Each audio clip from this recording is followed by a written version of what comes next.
कष्ट दे सकता है। जब एक सामान्य पिता अपने संतान को कष्ट दे नहीं सकता तो करुणानिधान है, हो तो भगवान है। भला अपने संतान को सब मम प्रिय सब मम उपजावा, सब मम प्रिय, हमको सब प्रिय, सब मम उपजावा, सबको मैंने उत्पन्न किया, सबसे अधिक मनुजमोई भावा। लेकिन इसके पश्चात भी मानव हमको अत्यंत प्रिय है। तो क्या भगवान जैसे माता अपने संतान को कष्ट नहीं दे सकती, सामान्य माता है, प्राकृतिक के अंदर है, भगवान की माया से आकर्षित है। जब वो माता अपने पुत्र के कल्याण के बारे में सोच रही है कि हमारे पुत्र को कष्ट न आए, अपना प्राण भी देकर पुत्र की रक्षा करना चाहती, तो वो भगवान, वो अंतर्यामी स्वामी भला इस प्राणी को, मानव को कैसे कष्ट दे। तो जो भगवान को दोष लगाता है तो समझ लो वो जड़ है, वो मूर्ख है। मिथ्या काल ही कर्म ही ईश्वर ही मिथ्या दोष लगा, दर्थ का दोष लगाते हैं उन भगवान को। भगवान का कोई दोष नहीं है, वो तो भगवान सदा निर्दोष है। दोष मेरे अंदर है, मन में दोष है मेरे, क्रिया में दोष है मेरे, चलने में, बोलने में, खाने में, पीने में दोष है मेरे। इसलिए भगवान ने कहा कि पार्थ न कर्तृत्वम न कर्मा, प्राणी के अंदर कर्तापन को मैं नहीं बनाता, जो कर्म कर रहा है उसको भी मैं नहीं बनाता, और कर्म के द्वारा जो फल निकलता है उसको भी मैं नहीं बनाता। उसका स्वभाव ही कर्म का निर्माण करता है, कर्म से फल का निर्माण करता है और कर्तापन के भाव को उत्पन्न करता है। उस प्राणी का स्वभाव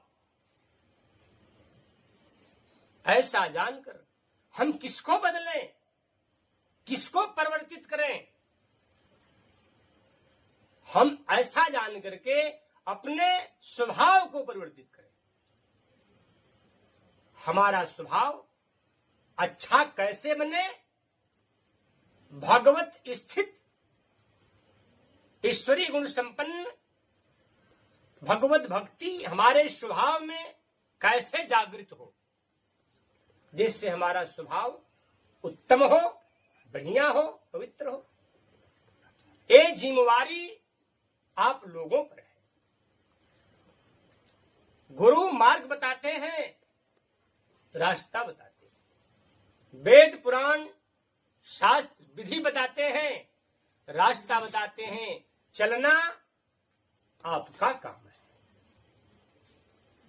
चलना आपका काम।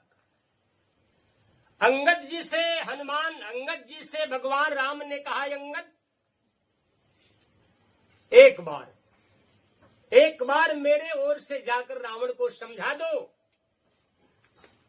कह दो सीता को आदर पूर्वक हमें लौटा दे, मैं उसका लंका नष्ट नहीं करूंगा, हमारी सेना लंका की क्षति, रावण की क्षति नहीं करेगी, मैं वापस चला जाऊं, मैं शांति चाहता हूं। रावण ने माना, भगवान राम के उपदेश को माना? मानना आपका काम है, उपदेश देना भगवान का काम। रावण ने भगवान के शांति दूत अंगद का, भगवान राम के शांति दूत अंगद का प्रस्ताव मूढ़ आत्मा, दुष्ट आत्मा रावण ने इसको ठुकरा दिया, बदले में सर्वनाश पाया, कष्ट पाया, पतन हो गया, अपकीर्ति मिली, अपयश मिला, निंदा मिली। बस वही बात आज भी है। भगवान हो या सदगुरु हो या वेद हो या शास्त्र हो, ये रस नहीं कि शरबत बना लो और झट पियो सट आराम हो जाए। गुरु केवल मार्ग बताएंगे राम की तरह, अंगद की तरह। शास्त्र भी आपको रास्ता विधि बताएंगे, पुराण वेद आदि भी आपको मार्ग बताएंगे। अब चलना आपको ही पड़ेगा, करना आपको ही पड़ेगा। इसलिए आप पहले तो तैयार तो होइए, भगवान की शरणागति तो स्वीकार कीजिए। पहले तो भगवान की शरणागति आप स्वीकार नहीं करते। जब भगवान के शरण में आ जाओगे तो भगवान राम का एक स्वभाव है, करो सदा तिन्ह के रखवारी, जिम बालक राखे महतारी। हमारे शरण में जो एक बार आ जाए, मेरे शरण में जो एक बार आ जाए, तो मैं उसकी रक्षा वैसे करता हूं जैसे माता सांगोपांग भली भांति अपने संतान की रक्षा करती है। ये है भगवान, ये है हरि, ये है प्रभु। भाई इसलिए भगवान को दोष मत लगाओ, वो गड़बड़ी वो कमी मेरे अंदर है। इसलिए इस कमी को सुधार कर और अपने जीवन को एक ऐसे मार्ग से लेकर चले जिस मार्ग में केवल प्रकाश ही प्रकाश हो। जगन में ऐसा कोई साधन नहीं जिसमें प्रकाश हो, ऐसी कोई विधियां नहीं जिसमें प्रकाश हो। अगर प्रकाश है तो केवल एक ही में है, जिसको वेदों ने कहा, संतों ने कहा कि बिन सत्संग, बिन सत्संग विवेक न होई, राम कृपा बिनु सुलभन सोई। सत्संग का मार्ग रास्ता ये प्रकाशमय है। सत्संग के मार्ग में, सत्संग के रास्ते में किसी प्रकार अंधकार की कालिमा है ही नहीं। ऐसे ही नहीं सत्संग पर भगवान शिव ने कह दिया कि मुद मंगल में संत समाज, जे जग जंगम तीर्थराजू, संतों का चलता फिरता समाज ही तीर्थराज पर आ गए। संत की महिमा भगवान भी नहीं कह सकते। ब्रह्मा विधि हरिहर कवि कोविद बानी, कहत साधु महिमा सुचार। बाकी संसार में जो भी साधन है, दान है, पुण्य है, पूजा है, पाठ आदि आदि जितने भी हैं, उनमें सब में अंधकार भरे पड़े। प्रकाश केवल है, केवल प्रकाश सत्संग में। इसीलिए संसार के कर्म को करने से पहले सत्संग किया जाता है। सत्संग से अपने जीवन के बारे में, जीवन की क्रिया के बारे में जान करके तब इस संसार की वस्तु को हाथ लगाएं, आपके जीवन में अमृत का काम करें। राम ने पहले कर्म नहीं, पहले गुरु से विद्या स्वीकार की, शिक्षा प्राप्त की, तब जाकर के अपनी जीवन यात्रा आरंभ करते। ठीक वही काम आपको भी करना पड़ेगा, वही काम आपको भी करना है। इस जगत में केवल कर्म का ही लेनी देनी है। एक कथा बताता हूं, शिक्षाप्रद उदाहरणार्थ में। एक सरोवर के तट पर एक महात्मा विद्यमान थे और सरोवर के दूसरे तट पर एक वेश्या रहती थी। मैंने कहा इस जगत में कर्म का ही लेन देन है। एक सरोवर के तट पर एक महात्मा साधन करते थे, भगवान का चिंतन, भगवान का पूजा पाठ करते थे। यही उनकी दिनचर्या थी।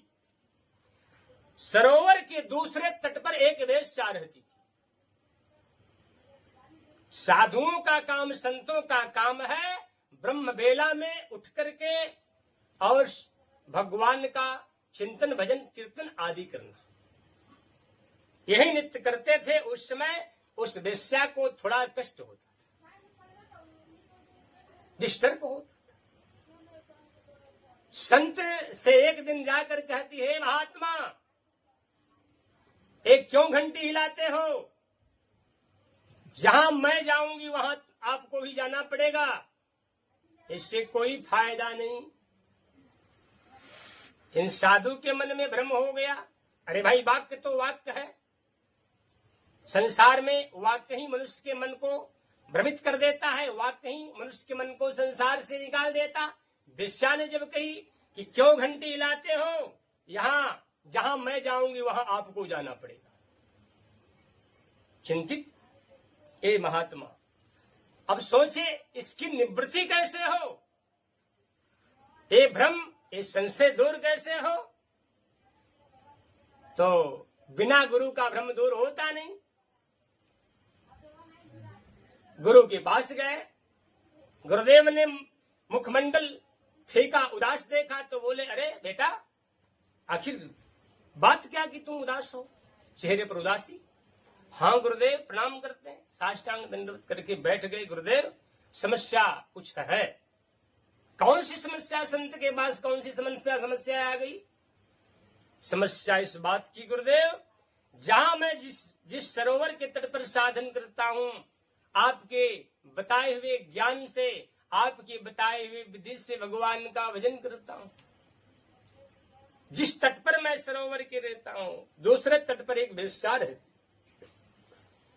एक दिन उससे कहिए, साधु, ए महात्मा, घंटी क्यों हिलाते हो? जहां मैं जाऊंगी वहां आपको भी। तो गुरुदेव आप ही बताइए कि तब हमारे पूजा पाठ साधना से क्या मतलब? जहां वो जाएगी वहां हमको भी जाना पड़े? गुरुदेव ने कहा, नहीं पुत्र, हे तात, ऐसा नहीं है। आओ मेरे साथ, आओ मेरे साथ। गुरुदेव ने गुरबिन हो ही कि ज्ञान, ज्ञान की हो ही विराग बिनु, गावहि वेद पुराण, सुख की लहही हरि भगति बिनु। गुरु बिन हो कि ज्ञान, ज्ञान की हो ही विराग बिनु। बिना गुरु ज्ञान नहीं होता, और वैराग के बिना ज्ञान नहीं होता। मैं नहीं, गावहि वेद, वेद ऐसा कहते हैं, और पुराण ऐसा। सुख की लहई, अगर कोई सुख चाहे तो हरि भजन करे। बिना हरि भक्ति का सुख प्राणी को नहीं मिल सकता। पुत्र, हे तात, आओ इस समस्या का समाधान करता हूं। ऐसा नहीं कि जो कर रही है, जो तुम कर रहे हो, दोनों का फल एक बनेगा। आओ मेरे साथ। महात्मा ने अपने शिष्य को लेकर के एक मंदिर में गए। बोले, देख रहे हो, सामने देखो, हनुमान जी का मंदिर है। देखो, इस पर फूल, इस पर माला, इस पर पत्र आदि, जल आदि चढ़ रहे है तो पत्थर, लेकिन इस पत्थर को मूर्ति के रूप में परिणित होने के लिए, इस पत्थर को मूर्ति के रूप में हनुमान जी या शिव जी या गणेश जी के मूर्ति में परिवर्तित होने के लिए इस पत्थर को छेनी का चोट और हथौड़े का चोट सहना पड़ा। तब जाकर के हे तात, इस मूर्ति की पूजा हो रही, फूल चढ़ रहे हैं, पत्र चढ़ रहे हैं, इनको नमस्कार किया जा रहा है, इनको भगवान कहा जा रहा है, इनको देवता कहा। क्या परेशानी? आनंद ही आनंद पत्थर की मूर्ति को है। हाँ गुरुदेव, सत्य। आओ मेरे साथ। अब शौचालय के पास जाते हैं और कहते हैं कि ये देखो, ये क्या है? शौचालय पर एक क्या रखा है? बोले पत्थर गुरुदेव, इस पर क्या होता है? माला चढ़ते हैं, फूल चढ़ते हैं, धूप नैवेद्य नहीं गुरुदेव, इस पर पेशाब किया जाता है। समझ में आया? हितात पत्थर तो वही है, लेकिन एक पत्थर ने छेनी हथौड़ी का चोट सह करके अपने को भगवान साबित कर दिया। भक्तों के मन को पूर्ण करने वाला बना, भक्तों की इच्छाओं को पूर्ण करने वाला। और एक पत्थर है जिस पर पेशाब किया जाता है, गंदगी किया जाता है। ठीक उसी प्रकार मनुष्य के कर्म में भी भेद है। कर्म प्रधान विश्व कर राखा, कर्म प्रधान विश्व कर राखा, जो जस करे सो तस फल चाखा। प्रेम से बोले सच्चिदानंद भगवान की जय। इस संसार में केवल कर्म प्रधान है, बाकी कुछ भी प्रधान नहीं। अब भैया जो जैसा करे वो वैसा। क्या बबूल के वृक्ष में रसाल का आम का फल बन सकता है कभी? नहीं। बबूल के वृक्ष में रसाल आम का फल लग सकता है? क्या रसाल आम के वृक्ष में बबूल का फल लग सकता है कभी? नहीं। ठीक उसी प्रकार गोस्वामी तुलसीदास जी भी मानव चरित्र वर्णन करते समय बोले कि तुलसी यह तन खेत है, मन क्रम बचन किसान, पाप पुण्य दो बीज है, बवे सुलवे निदान।